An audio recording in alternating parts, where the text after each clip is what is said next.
El depredador del Pleistoceno que desafió las reglas, como el oso de cara corta dominó un mundo de gigantes. This massive carnivore ruled an entire continent for over 1 million years, yet we've gotten almost everything about it backwards. The short-faced bear wasn't primarily a hunter at all, and that realization will fundamentally change how you understand the entire Pleistocene food chain. Stay with me, because by the end of this episode you'll see that the true revolution in how this predator dominated wasn't about power or teeth or size. It was about something far more cunning, far more opportunistic, and completely at odds with what we've been taught. If you're curious about how ancient megafauna actually survived, I'd love to hear your thoughts. Drop a comment below telling me which Ice Age giant you find most unsettling, and subscribe, because we're uncovering stories about these creatures that most documentaries completely miss. Hold on, this part matters, and I need your full attention for just a moment. You're about to learn something that paleontologists didn't piece together until the last 15 years or so, something that changes everything about how we understand predator behavior in the Ice Age. Our complete deep dive guide on Pleistocene megafauna ecology and the hidden mechanisms that let these animals dominate is waiting for you in the description and pinned right at the top of the comments. That guide goes far deeper into the behavioral patterns and survival strategies than we can cover here. The short-faced bear, Arctodus simus, walked this continent from roughly 2.4 million years ago until about 11,000 years before present. That's a reign of almost unimaginable length, longer than Homo sapiens has existed as a species. Yet here's what most people get wrong. They imagine this animal as a relentless pursuit predator, a charging juggernaut that brought down mammoths and mastodons through sheer aggression and power. The reality is messier and far more interesting. Arctodus simus was built for something else entirely. Its limbs were proportionally longer and less powerful than other bears. Its body was actually more vertically oriented, optimized for standing tall and moving across open ground with strange, almost ungainly grace. The shortened face, which gave the bear its name, wasn't designed for tearing flesh. It was designed for leverage. Tremendous, crushing bite force, directed straight downward, perfect for snapping bone and cracking open marrow cavities from kills made by other predators. This is where the revolution begins. Arctodus simus was history's most successful scavenger. Not a hunter, a scavenger with a body built for intimidation and competition. Picture this. A dire wolf pack brings down a young mammoth after a 3-hour hunt across frozen grasslands. They're exhausted. They've just begun feeding when the ground trembles. A short-faced bear, weighing between 900 and 1,200 pounds, roughly 40% heavier than the largest modern grizzly, rounds the ridge. It doesn't chase them down. It doesn't need to. The wolves see the size. They hear the labored breathing. They feel the presence, a living mountain of muscle and claws that wants what they have, and they leave. Not because they couldn't fight, because fighting would mean death, and the carcass isn't worth it. The bear descends, uses its incredible bite force to crack the mammoth's femur open, extracts the marrow and organs, and feeds. Efficient, dominant, absolutely minimal energy expenditure. This is predation rewritten. But here's what separates Arctodus simus from other predators. Its size wasn't about hunting prowess. It was about property rights. Paleontologists who've studied bone fracture patterns in fossils from the La Brea tar pits found evidence that Arctodus regularly consumed prey that showed no sign of being killed by bears. Dire wolves, saber-tooth cats, American lions, even ground sloths in some cases. The bones told the story. The short-faced bear was taking kills from nearly every other apex predator on the continent and winning every confrontation without a serious fight. The fossil record shows something remarkable. Remains of Arctodus simus are absolutely abundant in certain deposits, sometimes accounting for over 40% of large carnivore fossils at a single site. This wasn't because the animals were more successful hunters, it was because they were more successful thieves. The tar pits trapped prey animals and herbivores. Predators came to feed. Scavengers like the short-faced bear came to steal from them. They survived longer in the fight-or-flight scenarios because they could literally stand up and intimidate every other predator simultaneously. Think about what that means for the entire ecosystem structure. A creature that dominates not through speed or cunning or even hunting skill, but purely through body mass and the psychological weight of presence. Other predators would have needed to adjust their hunting schedules, their territorial ranges, their feeding strategies entirely around the threat of this animal. The entire food web rotated around the short-faced bear not because of what it could kill, but because of what it could take from others. Scavenging, though, was only part of the equation. The short-faced bear was also a hunter, and this is where the creature really diverges from modern bears. Its front limbs weren't built for climbing or extended combat. They were built for pursuit. Longer, straighter, more directly under the body. Paleontologists examining limb-bone ratios found something unexpected. The short-faced bear's legs were proportioned almost identically to modern cursorial predators like lions and hyenas. This wasn't a grappler. It was a sprinter. Imagine that. A 5-ton animal capable of bursts up to 35 miles per hour. Not sustainable for long distances, mind you, but explosive enough to run down a weakened megafauna calf or a ground sloth that had wandered too far from the herd. The short-faced bear didn't need to hunt large prey constantly. It needed to opportunistically exploit the vulnerable, the young, the isolated. A single kill could sustain it for weeks. The bite force data tells another layer of this story. Paleontologists calculated that the short-faced bear's bite could exceed 1,200 pounds per square inch. That's not a precision instrument. That's a sledgehammer. Paired with canines that could reach nearly 2 inches in length, the bite wasn't designed to sever or tear with surgical accuracy. It was designed to crush bone, to shatter vertebrae, to end resistance through overwhelming force applied to a single point. One bite to the spine, one bite to the skull, and the prey's nervous system simply stopped functioning. This mechanical advantage created a hunting strategy fundamentally different from the saber-tooth cats that shared the same landscape. Saber-tooths relied on coordination, on pack dynamics, on the precision of those massive canines finding the jugular or the throat. The short-faced bear relied on isolation and overwhelming power. Find something alone, make it regret that choice in the span of seconds, move on. Now, before we continue, I need you to understand something critical about how predator dominance actually works in these ancient systems. This is exactly the kind of mechanism that separates casual Ice Age viewing from actually comprehending these ecosystems, and that's why our in-depth ebook on Pleistocene predator behavior sits in the description and the pinned comment above. It breaks down the territorial mathematics, the caloric requirements, the seasonal migrations, the social hierarchies that determined which species thrived and which starved.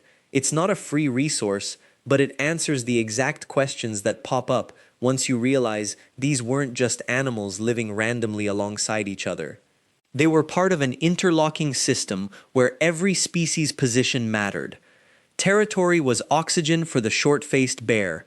Males ranged across territories that could exceed 70 square miles, moving constantly, marking boundaries, tolerating other males only in the richest feeding zones where abundance made coexistence tolerable. Females with cubs controlled smaller territories aggressively, willing to fight anything that approached their young. The fossil record shows evidence of significant intraspecific combat, healed fractures, missing teeth, bone deformations suggesting chronic injury from repeated violent encounters. These weren't gentle giants. They were apex predators locked in constant negotiation with one another over resources and space. Cubs learned the hierarchy early. Female short-faced bears likely gave birth in winter dens, producing litters of 1 to 3 offspring after a gestation period we can only infer from modern bear anatomy. The cubs emerged in spring, still vulnerable, still dependent, but living in a world that demanded competence. Weaning probably occurred around 16 to 18 months. though some scientists suggest shorter time spans based on the energetic demands of the species. By 2 years old, the cubs faced a choice: remain in their natal territory and challenge their mother for dominance, or disperse. Dispersal for young males meant wandering the continent, potentially traveling hundreds of miles before finding unclaimed territory or displacing a resident male. Most would lose those contests. Fossil evidence suggests juvenile and young adult male bones appear disproportionately frequently in tar pits and cave accumulations, probably because they were taking more risks, hunting more aggressively, competing more intensely. Desperation leaves traces in the fossil record. What we see in those accumulations is not random death. It's the signature of a species living at the absolute edge of survival. The short-faced bear was not immune to hardship. It was defined by it. The seasonal rhythms of the Ice Age did not favor patience. Spring and early summer meant opportunity. Hibernating ground sloths in their burrows, newborn bison calves separated from protective mothers, the first salmon runs in rivers swollen with snowmelt. A bear that could exploit these windows had the energy reserves to survive what came next. A bear that could not, did not live to breed again. Territorial males established ranges that overlapped only slightly. Recent isotopic analysis of bear remains from the La Brea tar pits suggests that many individuals remained within defined areas throughout their lives, returning to the same caves, the same hunting grounds, the same salt licks. Males defended these territories with violence. Scars on fossil crania tell of brutal encounters. Broken canines, shattered zygomatic bones, deep gouges across the face and jaw. These were not minor squabbles. These were wars for breeding rights. Females occupied smaller ranges, sometimes shared with daughters or sisters, creating a patchwork of maternal lineages across the landscape. This social structure meant something critical. Not every bear had equal access to resources. Dominant males occupied the best territory. Younger males occupied marginal land. And when resources tightened, as they did repeatedly during climate fluctuations, the hierarchy became lethal. This is where something worth your complete focus becomes clear. The fossil record does not just show us who died, it shows us who struggled hardest. And that asymmetry tells a story that most Ice Age narratives skip over entirely. Before we go deeper, I want to mention something. The full mechanics of short-faced bear dominance, the territorial mathematics, the energetic calculations that determined whether a young male survived its dispersal. All of that is covered in exhaustive detail in our complete research ebook. You'll find it linked in the description and in the top comment section. It's a paid resource, but it walks you through the actual skeletal evidence, the isotopic signatures, the behavioral modeling that paleontologists used to reconstruct these territories. The guide goes where this video cannot. Young males that failed to establish territory often ended up in marginal habitats, desert fringes, high mountain passes, swamps where larger prey was scarce and competition from other predators was severe. Some of these bears survived for years in suboptimal conditions, others did not. The tar pits preserve a record of this survival stratification. Bears from rich territories show robust bone density, good nutrition, fewer stress indicators. Bears from poor regions show the opposite: thin cortices, healed fractures that never set properly, evidence of repeated hunger stress. One particular bear excavated from the Pit 91 deposit at La Brea shows something that still troubles paleontologists. Its left forelimb was broken and healed so badly that the bear could only have hunted using its right side, compensating for months of reduced mobility. The break occurred when the animal was young, perhaps 2 or 3 years old. The fact that it survived that injury at all suggests either extraordinary luck or the presence of enough available carrion that the bear could scavenge rather than hunt. Either way, the fossil tells us this was a survivor. But survival in the Ice Age was not a reward, it was merely postponement. The territories themselves shifted as climate changed.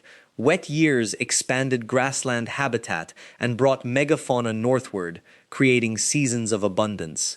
Drought years contracted everything. Prey retreated. Bears followed or starved. This was not a stable world with fixed rules. It was a world of constant adaptation, constant pressure, constant violence. And this violence shaped not just individual bears, but the evolution of the entire species. The short-faced bear became what it was: massive, powerful, specialized for the hunt, because only the bears that could dominate, could survive the lean seasons, could establish and defend prime territory, ever pass their genes forward. Every fracture we see in the fossil record represents a bear that lived long enough to heal, and that means it was already among the survivors. But here's what separates the short-faced bear from every other predator sharing that world. Most carnivores specialized.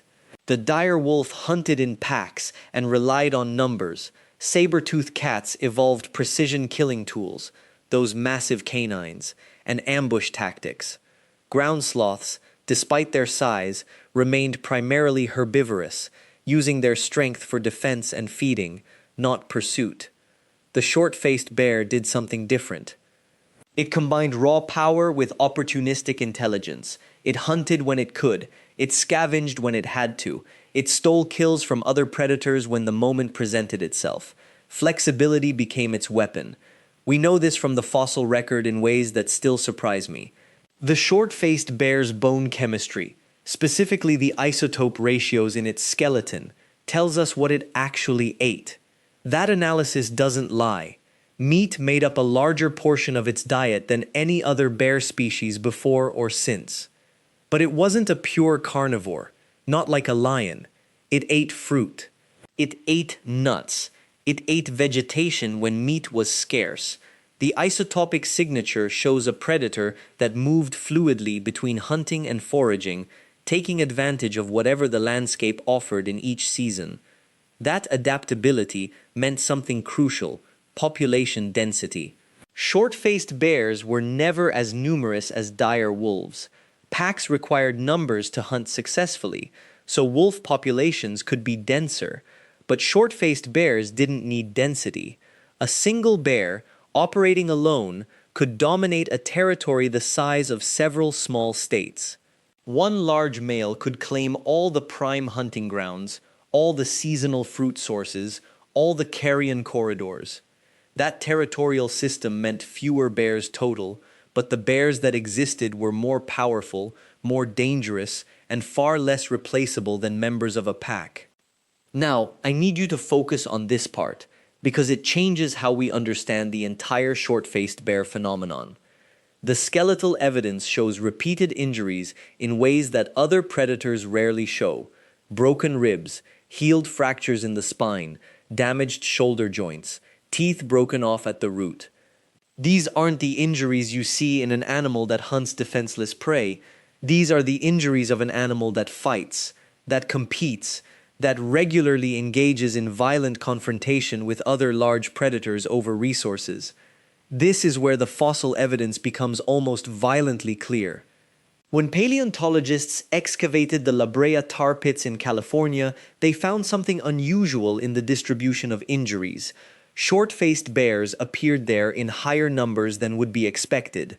Many of those bears showed evidence of bone disease, old injuries that had partially healed, signs of stress. The tar seeps attracted herbivores seeking water. Predators came to feed, and the short-faced bear, drawn by the scent and the promise of easy kills, would sometimes become trapped in the sticky asphalt itself, struggling to escape while other predators and other short-faced bears fought over the same doomed prey. The tar pits show us something brutal but essential. The short-faced bear didn't see other predators as just competitors. It saw them as obstacles to resources, yes, but also as sources of protein themselves. There's evidence, controversial but credible, that these bears would drive other predators away from kills. A starving dire wolf or a young saber-tooth cat trying to feed was, essentially, free meat if you could seize the opportunity. The bear's size and strength made it nearly impossible to challenge successfully, which means the short-faced bear occupied a niche that nothing else could occupy. Not apex predator in the traditional sense. Apex occupier, supreme, dominant, unchallengeable in one-on-one conflict. That position came with profound evolutionary cost. It meant the species was inflexible. It meant it required vast territories.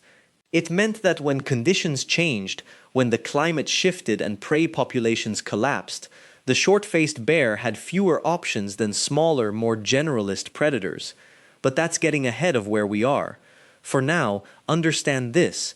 The short-faced bear was not just the largest land carnivore of its time, it was also the most violent. The fossil record proves it. And that violence, that capacity for devastating physical confrontation, was exactly what made it possible for one enormous animal to control territory that a wolf pack might fight over with dozens of individuals. Violence alone, though, doesn't explain the full picture. The short-faced bear's supremacy rested on something more complicated than raw aggression. It rested on knowledge, memory, the ability to learn and remember where prey concentrated, where caves offered shelter, which other bears to avoid or challenge based on previous encounters. Paleontologists have found multiple examples of healed fractures in short-faced bear skeletons. Not one break, multiple. Some individuals survived fights that would have killed most animals outright. The bone density, the muscle attachment points, the thickness of the skull, all of it speaks to an animal shaped by repeated, intense physical conflict. This wasn't a creature that fought once in its lifetime and retired. This was an animal that fought regularly, fought and survived, fought and learned. The short-faced bear's brain, relative to its body size, was actually quite large, larger than a grizzly's. That suggests cognition. Strategic thinking, the ability to process complex social hierarchies and territorial disputes. When two short-faced bears encountered each other in the same territory, what decided the outcome wasn't always the initial clash. Sometimes it was the bear that had won the previous three encounters. The one with the reputation. The one remembered. This is where the short-faced bear's dominance becomes almost psychological. A grizzly bear today is a formidable animal, nearly 2 tons of muscle and claw, but even a grizzly will abandon a kill if a larger predator appears. The hierarchy is clear. The contest isn't worth the injury risk. A short-faced bear didn't just out-muscle competitors, it out-intimidated them. The sheer visual presence of the animal was its own warning system. Smaller predators didn't need to lose a fight to understand that challenging a short-faced bear was a losing proposition. They learned through observation. They learned through witnessing what happened to others. And so the bear's territory expanded not just through individual victories, but through the accumulated memory of those victories, spreading through the predator community like a reputation. Now, let me pause here because this next part requires your full attention. I want you to understand something specific about how power operates in ancient ecosystems, and it's something that most paleontologists don't emphasize nearly enough. The dynamics of dominance in the Pleistocene weren't the same as what we see in modern nature documentaries. You need the full context, the mechanisms, the subtle territorial signals, the patterns of conflict escalation that separated a mere apex predator from what the short-faced bear actually was. I've compiled all of that into a comprehensive guide that walks you through the evidence, species by species, and shows you exactly how these hierarchies worked. You'll find that resource in the description and pinned at the top of the comments. It goes far deeper than what I can cover here. What matters for now is this. The short-faced bear didn't just exist alongside other predators. It structured the entire predatory landscape. Its presence shaped how dire wolves hunted. It influenced where saber-tooth cats made their kills. It determined which carrion was available to smaller scavengers and which was claimed immediately. In cave sites across the continent, archaeologists find evidence of this hierarchy in bone distribution. Where short-faced bears occupied caves, the remains show specific damage patterns. Where they were absent, the patterns change. Dire wolves leave different marks than bears. Saber-tooth cats left different marks again. By reading these traces, scientists reconstruct not just what killed what, but the social order of predation itself. The short-faced bear didn't need to be everywhere at once.